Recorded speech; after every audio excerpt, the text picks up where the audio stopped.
Hello, everyone. This is Kwabi. Welcome to another episode of 50 Shades of Over 50. And I have a fabulous guest today. Her name is Tamika Christy. Welcome. Hi, thank you for having me. Oh, you are welcome. And my first question is, how old are you? I will be 49 next week. Yay. Okay, so for those listening, you're probably wondering, she's not 50. Most of your guests are 50. She has such a very fascinating message, and I just had to have her as one of my guests. So I guess I could make exceptions, and I'm doing that for Tamika today. Oh, I appreciate that. Oh, you're welcome. So let's dive right in. So for you, how was aging for you? Was it like something that you looked at and was like dreading, or was it like, I don't know about this, or I'll just wait and see? Like, what was that for you? I will have to admit, I was a mom very early. So I've Mhm. been parenting since I was 19. My oldest daughter would be 30 years old.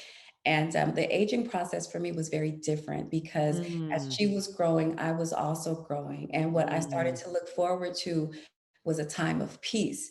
So actually, mm. this time where I am now is, when people are talking about the aches and the pains, which I do also, I'm getting them. But for me, it's just like I'm not in that rat race. I don't have those same insecurities. I'm not chasing job titles. I'm not Mm, chasing children around and hurling them around to soccer fields. It's like with every stage of life, it's good, but you grow to another level. So it's more peace, yeah. more money, more security. So for Right. me, I've been embracing the aging process, Nice. that part of it. There's some other parts that this premenopausal stuff I is was about to a say, different story. That's another story altogether. If you want to talk about the physical parts, that's different. yeah. So for you, so how has that been for you? Like, That has actually been harder for me. I was diagnosed with rheumatoid arthritis a couple of mm, years ago, and I don't know if anybody is aware, but when you have an autoimmune illness, it is very, very, very difficult to diagnose. yes. And Yeah. so I went through batteries of tests for years before they finally diagnosed me. And it comes with a lot of fatigue, a lot of joint aches. So Mm, the normal aging process and some of the things, pardon me, I'm fighting a cold. no Aging problem. process aches and pains that most of us have gradually. Mine, they're more apparent because Right. of my illness. But I do try to exercise. I do Mhm. try to eat right. But the hot flashes are real. The night sweats are Yes. real. Yes, yes, yes. But I'm learning how to embrace every stage of my life, and I'm just taking it in stride and trying to take care of myself the best way that I can. Yeah. I agree with you though. I mean, listen, I'm not going to sugarcoat it. The symptoms can be like, what is going on? And so I tell people, listen, I remember for me, mine started with adult acne, and it wasn't just regular acne. It was the kind that I couldn't touch it was painful to the touch. And I didn't know what was going on because I was in my early 40s. I was like, what is happening? I'm like, I didn't have acne in my teenage years. Now, like, what's up?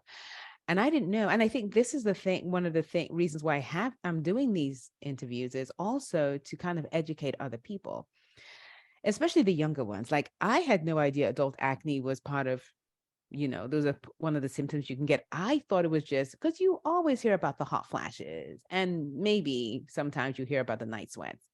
But everything else, no one says anything. And so it's important for us to really educate others, especially the younger generation, so they don't just kind of like wonder what is going on. And then there's the whole mental too aspect of it that can affect you emotionally. And so Mhm. I think it's important for people to know that. It's just, It is. It is. And I also think everybody experiences something different. yeah. That's the other thing. So I talked to other women about there's one woman I talked to, she had absolutely no symptoms, and I hate Yes. her. I know there are women But like that. yes, we hate them, but everything is different. So for Yes. me, I didn't have the adult acne, but the aches and pains and then the cramps that I started experiencing, like those Wow. changed so much for me. So I think there are different parts of the aging process that we all experience, especially when it comes to menopause, but it's a little different for everybody. But Yeah. all of it sucks. Yeah. But the thing, it will pass. This doesn't last, forever, Yeah. and sometimes it gets, and sometimes different things can kind of make it worse. Like for me, I noticed that alcohol made my symptoms worse. And so I just gave up alcohol 4 years ago. I'm like, I'm done. I can't Mhm, do this. It's just not working for me. And so sometimes certain things that you eat or drink can actually make it worse. And so I tell women to always pay attention to the mhm, triggers that can kind mhm, of make it worse. Yeah. mhm. And it is important to do our own research. I mean, I'm one of those people. I'm terrible because I'll go on WebMD and diagnose myself with everything possible. And I'm like, okay, let me get my will and trust together. But we do have to educate ourselves because Yes. there is a lot of information out there. And Yes. some of it is misinformation, and not misinformation in the fact that it's wrong, but misinformation in the fact that it doesn't relate to us individually because we all go through things Yes. different. So I think it's important to do our research and like you said, recognize your own triggers. Like you realize that alcohol was a trigger for you. I don't know if alcohol was a trigger for me, and I'll never know because I'm never going to stop drinking wine. So there. Yeah. Yeah. Yeah. So I noticed online. So you write, and I love your story. So tell me a little bit about that. Where I thought it was so interesting the way you kind of have it laid out. So give us a little bit more on that. Yeah, I started writing early. I majored in English in college. I wanted to be a teacher, and Mhm. my dream was to teach little Black kids how to write. And then I wanted to go on and further my education and teach at a collegiate level. I had Yes. a daughter very early at Mhm. 19, and I couldn't afford to be a teacher, unfortunately. And so I went Yes. to law school because I had to make real money. But I never lost my passion for writing. And so Yeah. in college, we would write these short stories. And I started a short story while I was in law school during a break, and it turned into a novel, and Nice. it got published, and I wrote the second one, and I loved it. And I experienced a horrible tragedy a year ago in September. My daughter passed away, and it Mm. forced me Sorry to out of hear my that. professional life. Mm. Into a space where I was grieving not only my daughter, but my father who had passed the year before. And I Mm. realized that not only did I not want to go back to work, but I could not go back to work. And Mm. so it forced me into this space of writing full time and helping other people write and getting on social media and letting out all of my frustration and grief. And that's how I morphed into being on social media as much and spending all my days pretty much writing. Yeah. And from your stories, if I correct me if I'm wrong, you have like the main character is like a therapist. Is that how yeah. I am a therapist. So Right. I always say that I'm not a therapist, but I play one in my books. I am Yes. always fascinated by relationships and how we respond to people and why we respond to things a certain way. And my stories are always centered around family, friendships, romantic relationships, familiar Mm. relationships. And there's always a message of overcoming and redemption. And I write Mm. those stories because on my maternal side, my mom passed away, and all of her siblings. So there are Oh 11 first wow. cousins, and we all just have sort of tried to raise each other and help each other raise children and Mm. navigate family. And the chaos and dysfunction and trauma that comes with 11 people within a 10 age range difference trying to help each other is I can't write enough books. And so that's where my stories come from. And in the Wow. middle of that, I have been in therapy and it has helped me deal with things better. And Mm. so in the book, I am the therapist because I'm always Mhm. bringing out these traumas and triggers and different things. I help my characters work their way through. So that's Wow. why there's a therapy. Wow. There's always a It's therapist in my therapist book. aspect of it. I Yes. just love it. And so from the get-go, was there always a therapist or this one just changed recently? Has that always been the case? There's always been a therapist in the plot? Yes, the very Oh, first book, there was a therapist. The very first book, yes, okay. yes, there's always been a therapist. Nice. And did you self-publish or you publish so yourself?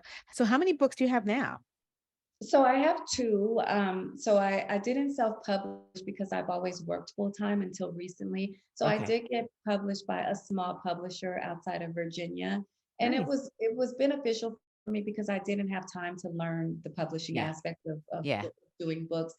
But now I've written a 3rd book, and that Oh, 3rd nice. Congratulations. yes, it's complete. But I decided to try to go a different route. So Mhm. I've been shopping it around to agents to see if I can get it Nice. digitally published. So it's been some months, I haven't had any bites yet, Keep but that's going. yes. Oh, I'm so Yes. excited for you. It's so exciting. Like it's when things happen, like I'm experiencing a lot of grief. But what it has made me realize is that life is short, and we Yeah, live all these years where we're working and we're helping our children and we're helping our parents and we're helping our siblings, but so few times are we looking out for ourselves and doing things for ourselves. And especially Black women, we carry yeah. everything on our Everything shoulders. on shoulders And this is constantly. the first time that I have sat my tail down and just really thought Wow. about what I wanted to do and what is good for me. And you realize that some of this stuff is not worth it. It's That's it. chasing these titles. And I was like, okay, I'm going to get this job and I'm going to do this. And none of it made me happy. Writing and No. helping people write and telling these stories and hoping that even Yeah. if one relationship is healed or one family can get something from it, that makes me feel better. And that makes all the Wow. difference to me. Wow. So right now, do you actually teach people how to write? Yes, so now that Oh, I'm working, I've been doing this writing coaching. And so yeah. I've had people, a couple of clients, and I just help them realize their dream of writing. So we go through different processes. And it depends on which stage they're in. If they've Yeah. already started writing, if they Mhm. haven't, I'll help them with outlines. We'll do character development, that kind of thing. But I have a website, and on my website, I have 6 or 7 free resources. So I always push people to that first and First, say, look yeah. at this, see if this is something you really want to do, and then come back, and then we can start Oh, from there. nice. Yeah, And so for those listening, I am going to share her links in the show notes. So you will have all that. That thank is you. so nice. So do you Thank you. practice law anymore or no? Do you still No practice? more. I'm not. I don't think I'm gonna ever be able to go back to it. Yeah. And Okay. yeah, I think that's a thing in the That's past. so it's the writing now. Like, It's definitely the writing. Yes, yes. And oh, I love it. I never thought that I would be in a position in life where I could spend my time doing something that I love. It's why did you think you couldn't do that though? Why did you? because working, it's always the rat Um, race of work, and my job was really demanding. And I mm, don't know about you, but when along with work comes community service commitments, and you're sitting yeah, on boards, and you're a member of these other organizations, and you're volunteering here, and I have my other daughter is a junior at Howard, and you're being a yeah, mom, and you're being a wife, and you're being all these things, and you're just like, when I sit down, all I can do is sleep. A lot of times we don't have time yes, to paint or write or sing or do pottery yes, because we're doing all these other things. So I thought it would just never be a thing for me. It yeah. would just be something I did on the side. You're right. And, I'm glad you kind of talked about, we're doing so much for others, but we have to intentionally decide that, yes, we're going to. I have a client of mine, and it's interesting. We were just discussing this, and I thought what she brought up was interesting. She said she's retired now, but she's actually busier. And that's because she had to, and now she's made a decision like, you know what? I'm going to stop accepting to be on all these different boards. I'm going to stop volunteering and doing all these different things because now I don't even have time to do the things that I truly want to do. And that was the whole point of, stopping the main job. Like I was going to relax, and she's not doing it. And so we have to be careful because even when we think we're slowing down, are we really slowing down? Mhm, You know? mhm. I don't think we are. And that's one of the benefits of aging that I can appreciate because life is cyclical and you go through these different cycles. And when you get to this age, honey, we're trying to chill, right? We're trying to look forward to things that make us feel good and Yes. practice self-care. We're tired of that rat race. And Oh, so, we are so I tired. hear people talk about aging. And again, there are some things but I definitely enjoy the peace that comes with aging. Do you remember being 30 and walking into a room like, oh my God, am I? Now you walk Every into your room and you're like, I This is could care it. less. Where's the Hey, coffee? What's this is the it, drink? right? Yeah. This is it. It's just liberating. It's just so much It better. is. It is. And I really I want more women to realize that because listen, there are still some women that are not there yet, even at our age. They're still thinking they have to keep up appearance, they have to do this for all the, and I'm like, you need to let it go. Living Mhm, that lifestyle is exhausting and mhm, it's not sustainable. And so mhm, just, and that's why I do these types of interviews so that they can hear from different people and get like, oh wow, she can do that. So I guess I can do that too. And I think mhm. that's just important for more women to hear. because Yeah. it's just too exhausting living that lifestyle. It's hard. And I would, if there's one message that I would want people to take away, is that you don't want something to happen that forces you into this space, which is what happened to me. You want to really look inside and find your happy place and get there on your own. You don't want something to force you there. If I could turn back time and not have to experience this and I look forward, I would say, I would start tapering off work and start doing more of what I enjoyed, because I could still have worked and cut out some of the boards and some of the volunteering and spent more Yeah, time writing.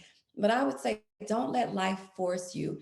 And then also, we have to be realistic that there are people, some of us, we have to work. We of are not course. at a True. position at 50. Yes, 50 and 55 is not always realistic to retire. No, not everyone. It You're is right. not. But what I will say is, if there are things that you can cut out, the church is going to go on. The choir will go on if you take 6 or 7 months off. The Girl Scout troop, things, life will go on, but you can take a year or Yes. some time to yourself to fulfill your dreams and your passions, or to just do nothing.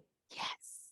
I'm a big supporter of doing nothing, because doing nothing, I'm telling you, that frees your mind to get creative, and you'd be surprised at what you can create from a place of nothingness, like nothing on the schedule.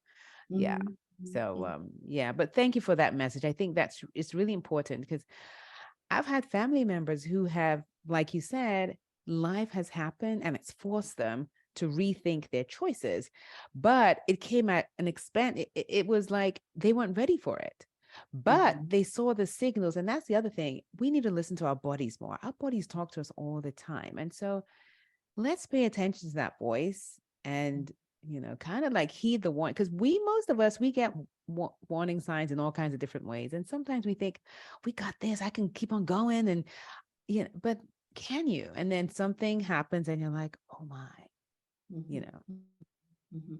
And we can keep going, but then you have to think of, at the expense of what, that's it. we have That's to it. take care of ourselves. And sometimes I think about all these things that we do in terms of how we eat and work out, and we do these different things. And I think about my grandmother who, ate pig lips and, walked to work every day and, cursed everybody out.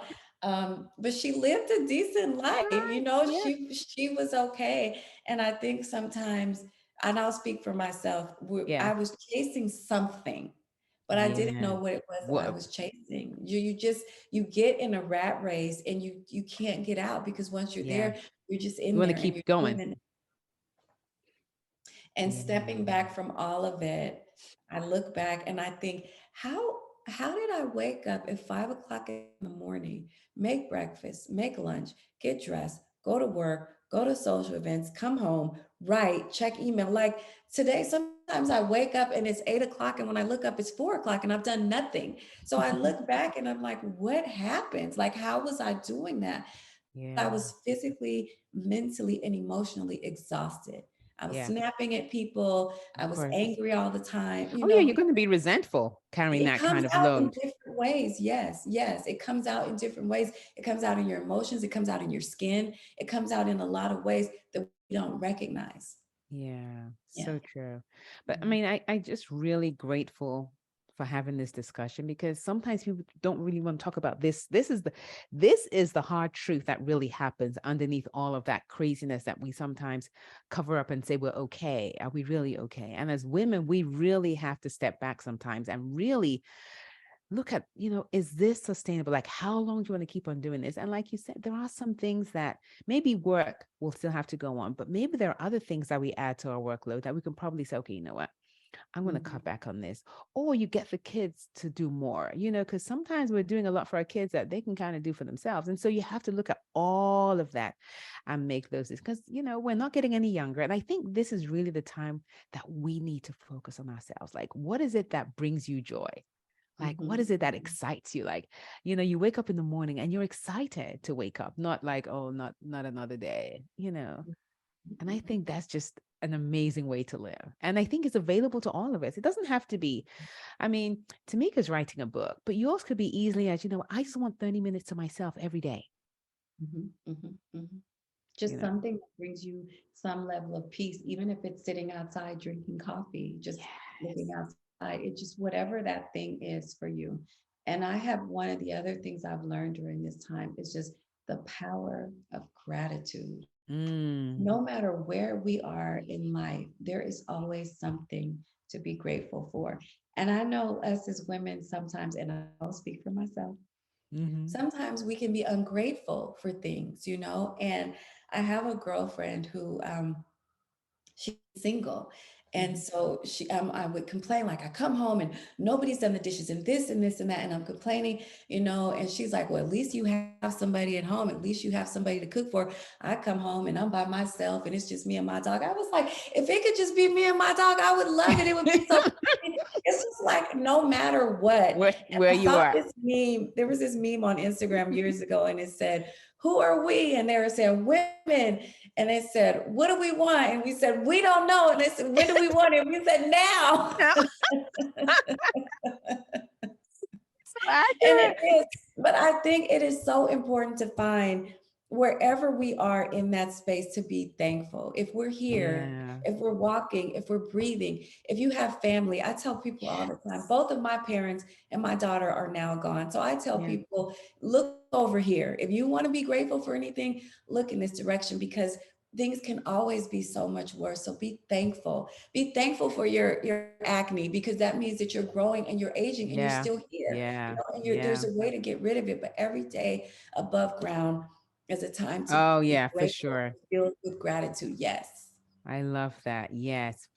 We can find gratitude in all places and sometimes in unlikely places because we're just taking it for granted. Oh, that's there. But for some other person, that's like huge, you Mhm. know? So, It is. It is. And it's hard, you know, because it's a mindset and yes. life can be hard and I get it. There were some dark days for me, you know, during that first couple of months where I was just like, I hate everybody. Like I was mad at God, Mm, I was mad at my friends, I was mad at people who had done nothing to me because I yeah. just felt like this was unfair. You know, Mm-hmm. my Mm-hmm. daughter, this is unfair that this could Yeah. happen. And so you can get in that place where it's hard to be grateful for things and it's Mm-hmm. hard to let people love you or to experience any kind of gratitude. But what I would say is with time, every day you just get up. Every Yeah. day when I washed my face and brushed my teeth, that was a win. And then when I Yes. could get up and brush my teeth and wash my face and put on a shirt, that was a win. And then when I got Oh, up and could put on some mascara, that was a win. So when, yeah. sometimes, you know, it's day by day, but sometimes it's hour by hour.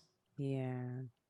Yeah. Thank you so much. I really appreciate you sharing your story and being so transparent and just, sharing from the heart for other people. So I know people are going to get a lot out of this. And I just thank you so much. And for those listening, I will put her links in the show notes so that you can go check her out on Yeah. social media. And then if you're interested in writing, she has resources, or if you need more than that, she's available too. So you can Yes, and the contact her resources are directly. free, and there are a lot of good ones. So, and then I'm funny on TikTok, so come see me on Oh, there. good. I need to see you there. I didn't know you on. Okay, I'm going to check you out on TikTok because I'm on TikTok too. Oh So my yeah, God. Well, that's yeah. where my reels come from TikTok. Oh, really? Okay, Yes. so yeah, so I'll check you out there too. So I'll put that in the notes too, so that people can check you out. Yeah, I love Okay. TikTok. I think it's fun. It's fun. He got me through. Yeah, yeah. Yes, yeah. All right. Thank you so much, and thank you everyone for listening. And I'll see you guys next week. Thank Thank you. you so much for having me. Have a You're great day. welcome. All right. Okay. Bye. Bye-bye. Thank you so much for watching an episode of 50 Shades of Over 50. I invite you to join our online community called Flourish, a community created exclusively for women in their 50s, 60s, 70s, and beyond. A place where you'll get to pursue your passion and live your purpose with other like-minded women. If you're not sure what your purpose or passion is, not to worry. I share tools to help you with that. Flourish is the best place to learn, grow, and have fun if you're in your 50s and beyond. Go to www.kwavi.tv/flourish to learn more.